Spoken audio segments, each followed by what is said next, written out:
All ఇది నా first Telugu video. ఇవాళ ధనుర్మాసం కదా! పొంగల్ చేసి నైవేద్యం పెట్టాను.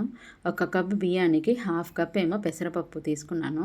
పెసరపప్పు లైట్‌గా వాసన వచ్చేంత వరకు వేయించుకొని మీడియం ఫ్లేమ్‌లో పొయ్యి కట్టేసి ఈ బియ్యాన్ని వేసి లైట్‌గా వేయించి నీళ్ళు పోసి పెట్టింటి పావుగంట నానని.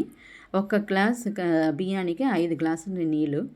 అది పోసి దాంట్లో ఏమో అల్లం, జీలకర్ర, మిరియాలు, ఉప్పు, తర్వాత కొంచెం నూనె, ఒక స్పూన్ నెయ్యి వేసి బాగా మరిగాక నానబెట్టిన బియ్యం పప్పు నీళ్ళు ఫుల్లుగా తీసి దాన వేసాను.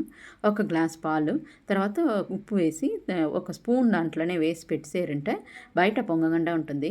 వేడి 4 విసిల్ పెట్టిన తర్వాత ప్రెషర్ పోయి కొంచెం లైట్గా ఎనుకోండి. ఒక హాఫ్ కప్ పాలు ఉంటే అది పోసాను.